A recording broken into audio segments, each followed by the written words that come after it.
ছোট বন্ধুরা, তোমাদের দোদন দিদা এসে গেছে আবার তোমাদের গল্প শোনাতে।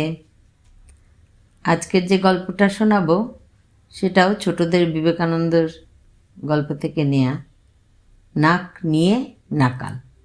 গল্পটার নাম হচ্ছে নাক নিয়ে নাকাল।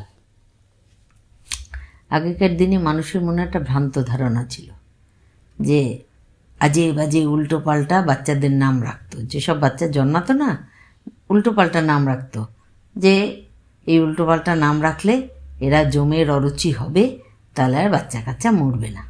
কারণ তখনকার দিনে তো অত চিকিৎসা ব্যবস্থা ভালো টালো ছিল না, বাচ্চা কাচ্চা খুব মারা যেত। তো এরকম গ্রামে একটা বাড়িতে অনেক বাচ্চা হয় মারা যায়, বাচ্চা হয় মারা যায়।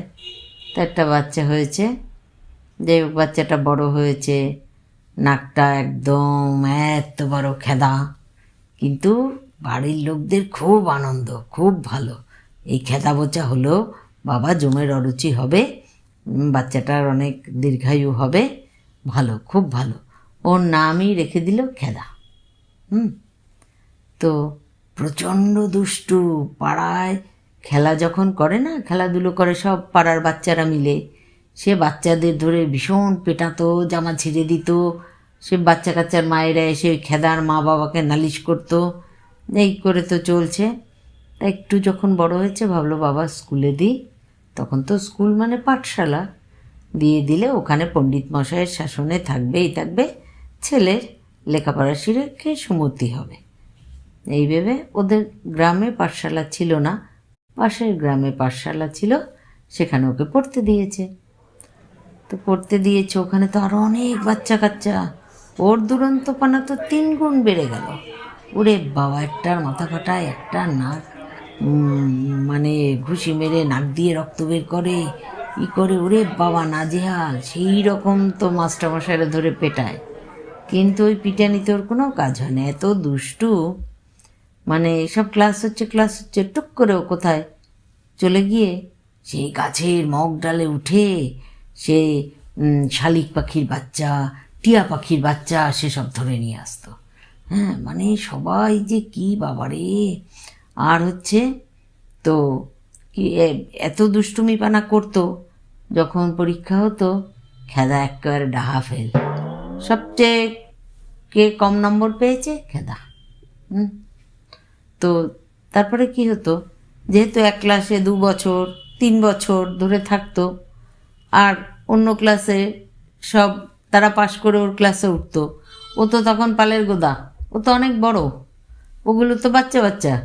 আর তাদের উপরে ওর দাদাগিরি, ওরে বাপরে বাপ, সবাই নাজেহাল। তো এরকম করে চলছে। তা একদিন ভূপতি স্যার, পণ্ডিত স্যার, সে ক্লাসে এসেছে, বেশ সুন্দর একখানা বেত নিয়ে এসে তখনকার দিনে সবাইকে না নামতা পড়াতো একেবারে দুলে দোলে। 2 অক্ষে 2, 2 দুগুনি 4, 3 দুগুনি 6, 2-3 বার মাস্টারমশাই বলতো। তারপরে এক একজন ক্লাসে খুব ভালো বাচ্চা থাকে না, সে বলতো, সবাই মিলে একদম সুর করে করে নামতা মুখস্থ করতো। যথারীতি বাচ্চারা তো নামতা পড়ছে, আর সেই পণ্ডিত স্যার তো খুঁটিতে ভর দিয়ে আস্তে আস্তে তার মাথাটা ঢুলছে। কিছুক্ষণ পরে বুঝেছ, ঘুম। এ একদম দৈনন্দিন রুটিন। তা একদিন ওই খেদা এবার ওই স্যারের পেছনে লেগেছে। বুঝতে পেরেছ কী অবস্থা? কি করেছে, ওরা তো নামতা পড়ছে, খেদা কোথায় চলে গেছে।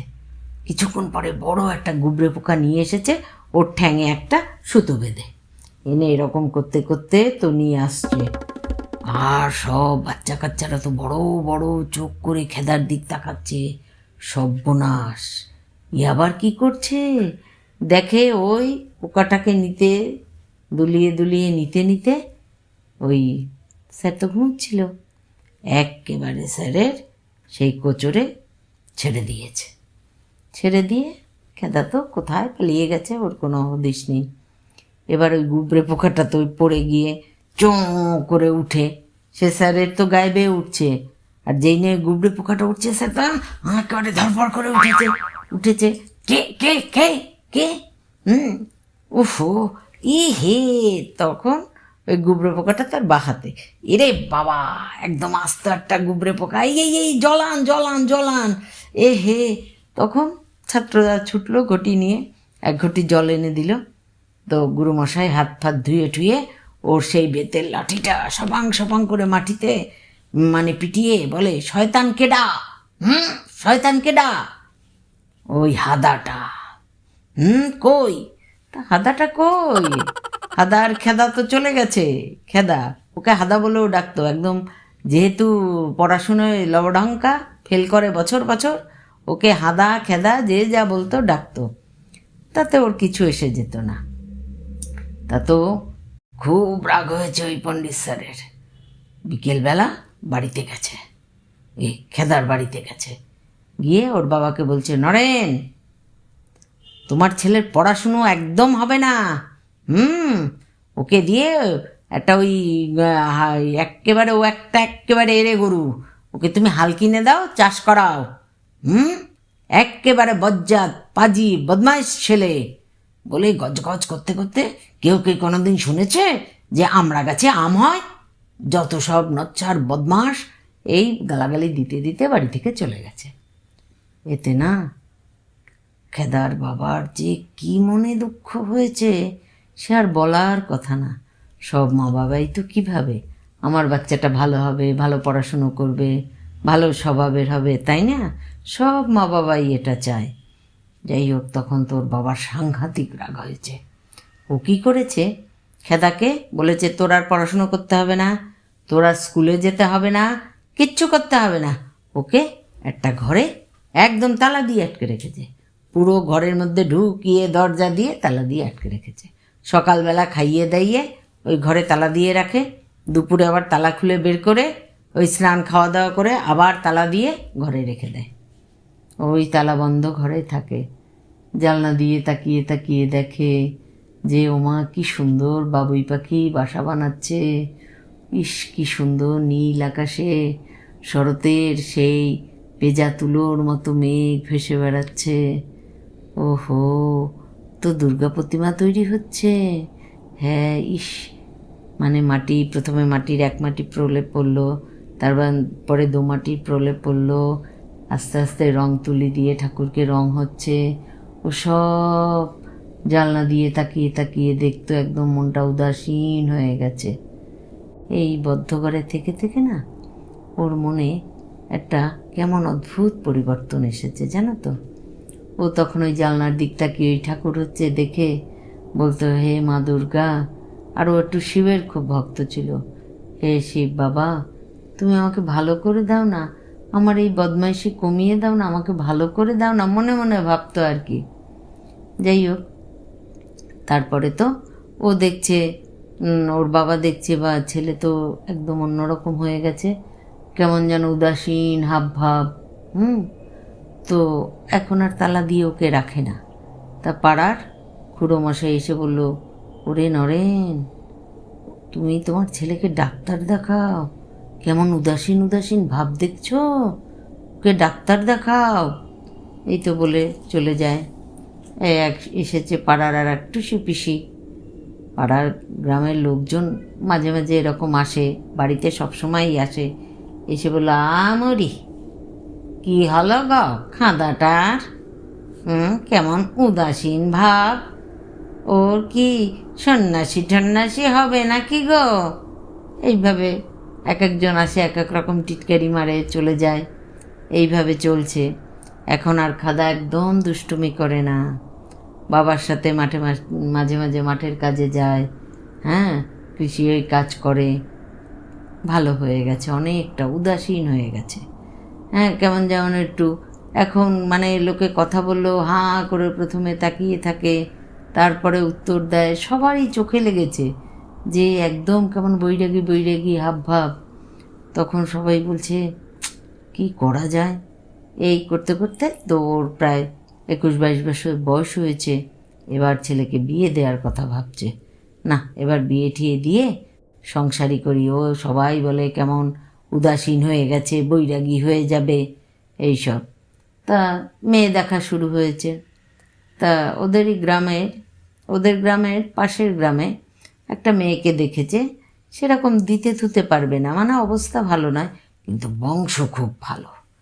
তখনকার দিনের কিন্তু সবাই ছেলে মেয়ে সবার একটু বংশ দেখতো, বংশ পরিচয় কী, মানে ধারণা ভালো বংশের ছেলে মেয়েরা ভালোই হবে। হ্যাঁ, তো সেই দেখে রং ঠং ফর্সা, কিন্তু তারও নাকখানা না খেদার, আর কি খেদা নাক, তার ডবল খেদা নাক। সেই জন্য এই খেদার মায়ের একটু অমত, আমার ছেলের নাকও খেদা, এই বউয়ের নাকও হবে একেবারে খেদা। তখন ওর বাবা আবার রেগে গেছে, হ্যাঁ তোমার ছেলে কি রাজপুত্তুর শুনি, যে রাজকন্যা জুটবে? খেদি জুতরেছে, এই ভালো, খেদার সাথে এই খেদি রানীর খুব মানাবে। যাই হোক, বিয়ে ঠিয়ে হয়ে গেল। তো দিন কাটছে, খেদার মনে এবার আরও, আগে শুধু খেদাকে নিয়ে ওরে খেদা নাকখানা দেখেছিস, এখন তা খেদা আর খেদি, বাহ কি মিলেছে, মানে এইরকম টোনটিটকারি কানাঘুষো একটু করে, গ্রামের লোকরা এগুলো একটু করে। হ্যাঁ, তো যাই হোক, আর তখনকার দিনে তো মানুষের মধ্যে এগুলো, মানুষজন মেলামেশাও করতো, লোকজনের বাড়িও আসতো, টোনটিটকারিও করতো, এইভাবেই সমাজ ছিল, বুঝতে পেরেছ? তো ও খেদা, বললাম না শিব ভক্ত, ও যেত শিবের ঠাকুরের কাছে, যেত পুজো দিত, মনের কথা জানাতো। হ্যাঁ, খুব দুঃখ যে এই আমারও নাক খেদা, আমার বউয়েরও নাক আরও খেদা, সবাই কি টোন টিটকারি করে, হায় ঠাকুর। যাই হোক, একদিন খেদা ঘুরে স্বপ্ন দেখছে। কি স্বপ্ন দেখছে জানো? দেখছে শিব ঠাকুর এসে দাঁড়িয়েছে খেদার কাছে, এসে দাঁড়িয়ে ওকে ওই যে পাশা খেলে তার গুটি দিয়েছে, গুটি দিয়ে বলছে, এই নে তোকে এই 3টে গুটি দিলাম, তোর 3টে তুই বর পাবি, একটা পাশা ফেলবি, তোর মনের যা ইচ্ছে সেইটা চেয়ে, সে মনের ইচ্ছে পূর্ণ হবে, সে পাশা কিন্তু আমার কাছে চলে আসবে। 3টে পাশা দিলাম, তুই 3বার তোর 3টে মনের ইচ্ছা পূরণ করতে পারবি। ও তো একেবারে ধরপড়িয়ে উঠেছে স্বপ্নটা দেখে, উঠেই ওমা, পাশে দেখে সত্যি 3খানা পাশা পড়ে আছে। তখন আমি তো এই স্বপ্নই দেখেছিলাম, তাহলে এই তো আমার শিব ঠাকুরের দেয়া সেই পাশা। তাড়াতাড়ি বউকে ডেকেছে, চাপা চাপা, ওঠো ওঠো, দেখো এই সব গল্প বললো, এই আমি স্বপ্ন দেখেছি। তখন বউ বললো, তাহলে একটা কাজ করো, প্রথম এই পাশা ফেলো, আমরা যেন অনেক বড় লোক হই, অনেক টাকা পয়সা থাকে। বলে, দূর, সারা জীবন এই খেদা নাক নিয়ে কি টিটকারি খেয়েছি, আমার সুন্দর নাক চাই। বউ বললো, না ও পরে হবে, আগে। দূর, এই বলে খেদা কি করেছে, পাশা একটা নিয়ে আমাদের সুন্দর সুন্দর নাক দাও বলে ফেলেছে। কি হয়েছে জানো? সারা শরীরে, সারা মুখে, গায়ে, গলায় সুন্দর সুন্দর টিকালো নাকে ভরে গেছে। এবার খেদার দিকটা কি, খেদি বলি, মা এ কি, তোমার সর্বশরীরে নাক। খেদা আবার খেদির দিক বলে, তোমারও তো তাই হবে। আয় হায় হায় রে, এ কি হলো রে, এই সর্বস্ব এই নাক নিয়ে আমরা এখন কি করব, বাইরে যেতে বেরোতে পারবো না ঘরের। হায় রে হায়, এ কি হলো? তখন বলছে, হায় কি হবে গো, সারা শরীরে রাম, এই রকম নাক কেউ কোনো দিন দেখেছে? বলে, না, কি হবে? বলে, ঠিক আছে, দাঁড়াও, আমাদের কাছে তো আরও আছে, আমরা এই করি, এই নাক আমাদের দরকার নেই। তখন খেদা আর একটা পাশা ফেলে দিল, আমাদের নাকের দরকার নেই, আমাদের নাক চাই না। ব্যাস, সব নাক চলে গেল, খেদার ওই খেদি আর খেদার নাক দুটোও চলে গেল। এবারে ওর দিক তাকিয়ে বলি, রাম, তোমাকে তো ভূতের মতো দেখাচ্ছে, তোমার নাক নেই, তোমাকেও তো ভূতের মতো দেখাচ্ছে, তোমার নাক নেই। হায় হায় হায় রে, খেদা নাক তাও তো ভালো ছিল, কি হতো, খেদা নাক এ তো ভগবানেরই দান, আমাদের তো কিছু করার নেই, তাও তো ভালো ছিল, এবার কি হবে? এ তো এক একজনকে ভূতের মতো দেখাচ্ছে, ভাবতে পারছো, নাক নেই। দুজনে কান্নাকাটি জুড়ে দিয়েছে, খেদাও কাঁদে, খেদিও কাঁদে। হায় রে, কি হবে গো, প্রথমে এই সুন্দর নাক চাইতে গিয়ে এই অবস্থা, এবার সেই নাক মানে না চাওয়ার ফলে দেখো, যে নাকটা আমাদের ছিল, ভগবান দিয়েছিল, সে নাকও চলে গেল, এর থেকে তো ওই খেদা নাক ভালো ছিল। হায় কি হবে? বলে, ঠিক আছে, আমাদের তো আর একটা আছে, আমাদের ভাই আর কিচ্ছু দরকার নেই, আমরা এই পাশাটা ফেলে বলি আমাদের সেই খেদা নাকি ভালো, ভগবান আমাদের এই খেদানা কি দাও। বললো হ্যাঁ তাই ভালো, তাই ভালো। বলো আর আমাদের কিচ্ছুর দরকার নেই, ওটা ভগবানের দান, যা দিয়েছে তাতেই আমাদের খুশি থাকা উচিত। বলো, দুজনে দুজনকে খুব সান্ত্বনা দিয়ে ঠিয়ে শেষে খেদার কাছে লাস্ট পাশাটা রয়েছে, ওটাই এবার শেষ অস্ত্র। তখন ওই ছেলে বলল আমাদের আগের না কি দাও। তখন সেই আগের দুজনের দুটোই খেদানাক আবার আগের মতো হলো, একদম যেরকম আগে ছিল সেরকম হয়ে গেল। তখন খেদার খেদি বলল দেখেছো, ভগবান আমাদের দিল তিনটে বর, আমাদের কিন্তু আমরা কিচ্ছু করতে পারলাম না, আমরা যা ছিলাম আমরা তাই থাকলাম, কিচ্ছু করতে পারলাম না। চাইলেই হবে, সব সুযোগ ভগবান দেয়, সুযোগের সদ্ব্যবহার না করতে পারলে কিন্তু কিচ্ছু হয় না। বুঝতে পেরেছ? সেই জন্য একটা কথা আছে জানো তো, ভাবিয়া করিও কাজ, করিয়া ভাবিও না। যাই হোক, ওদের সেই খেদানাক নিয়ে এখন আর কোনো মনে দুঃখ নেই, ওরা বুঝেছে এটা ভগবানের দান, যা দিয়েছে তাই নিয়েই আমাদের সন্তুষ্ট থাকতে হবে, আমাদের তো কোনো অসুবিধা হচ্ছে না, আমরা তো খুব ভালোই আছি। তারপর থেকে ওরা ওই খেদানাক আর ওই খেদি তার খেদানাক নিয়ে কোনো দুঃখ না, দিব্যে ভালো রইল। কেমন লাগলো?